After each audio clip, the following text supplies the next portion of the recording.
True Story avec, c'est un programme très simple où des influenceurs vont faire face à des célébrités qui viennent de milieux, bon, il y a des sportifs, on a des acteurs, ça va un petit peu dans tous les sens et qui viennent tous d'univers très différents. Et ces célébrités-là viennent raconter une anecdote qu'on n'a jamais entendue, complètement inconnue, qui n'est jamais sortie avant, en exclusivité devant nous. Et ça mélange interview, fiction, parce que du coup on montre voilà, des comédiens remettent en scène un petit peu les anecdotes et c'est un programme hyper chill à regarder entre amis, en famille, très très cocon. Ouais, moi je dis c'est quelque chose qu'on regarde avec son petit plaid un dimanche, ça s'enchaîne très très vite et voilà, il y a 6 épisodes, 6 anecdotes de malades et elles sont toutes mieux les unes que les autres.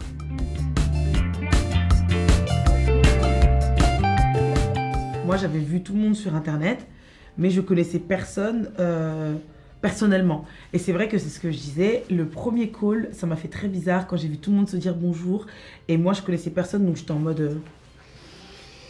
Le deuxième call, j'ai mis un coup de pression. J'ai dit, les gars, on est tous amis. Donc vous allez dire bonjour à tout le monde maintenant. Et donc au final, on s'est hyper bien entendu. Et maintenant, voilà, tout le monde like les contenus de tout le monde. On s'invite aux événements de chacun. Et on se recroise même. Parce qu'au final, je pense que tout le monde est un peu dans sa hype. Tout le monde est un peu dans son truc. Donc on se recroise et ça fait beaucoup plaisir. Donc je trouve que c'est vrai qu'on regarde les contenus de chacun avec un œil différent maintenant. Et tout naturellement, ça s'est fait. Moi, Fatou, je la connaissais pas avant.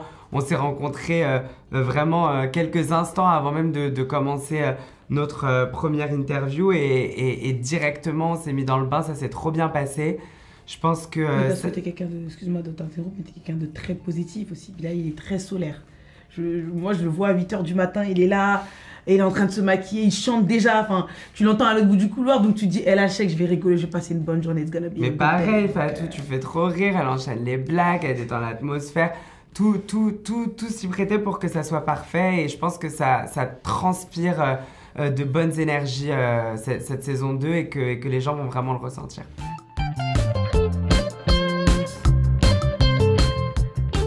La magie de cette saison, je pense, c'est que toutes les étoiles étaient alignées pour que ça se passe merveilleusement bien. En fait, dès le début, pour chaque binôme, avec chaque célébrité, ça se passait toujours très bien. Et il n'y a pas de fake, on n'est pas sur un truc où on essayait d'être copain-copain, mais ça marchait pas trop. Ouais.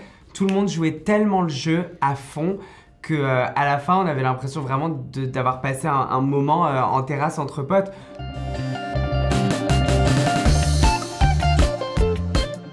La seule que je connaissais un petit peu hors le programme, c'était Adèle. Mais mis à part ça, j'avais croisé personne avant, donc je pense que pareil, Fatou. Hein. Moi, c'était des noms très familiers parce qu'Isabelle Adjaline, tu sais, elle a tourné avec Louis-Julien Petit, avec qui j'ai fait mon long métrage et qui me disait justement qu'il la connaissait, etc. et qu'elle était top.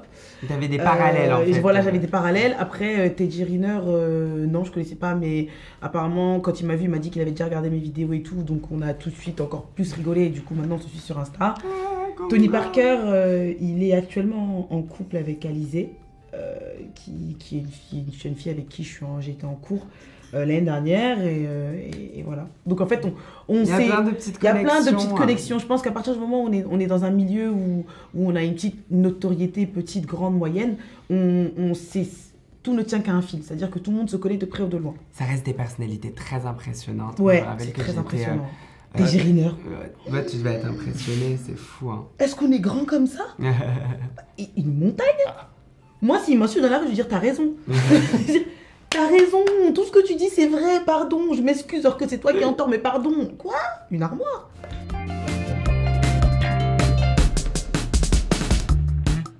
Moi, j'arrêterai pas de le dire, mais Teddy Riner.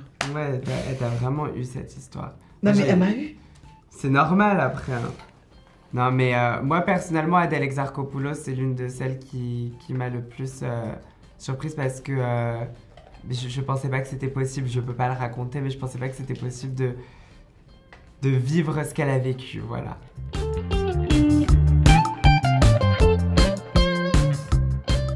Le temps. De quoi? Je trouve que le Trash MC, il a souffert quand même.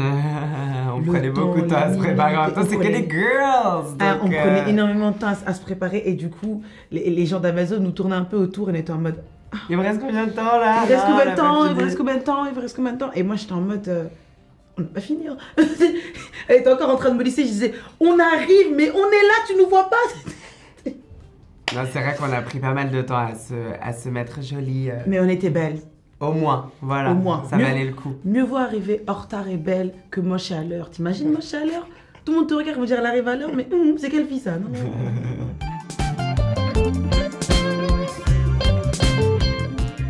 Français. Ouais. Avec plaisir. Avec plaisir. Il y a plein d'autres, Avec plaisir. histoires à entendre. Et moi, j'aimerais bien aussi faire de l'autre côté. Raconter une histoire un jour. Peut-être Ouais. pour une future saison, ça pourrait être rigolo ça. C'est vrai. Ouais. J'y ai pensé à ça.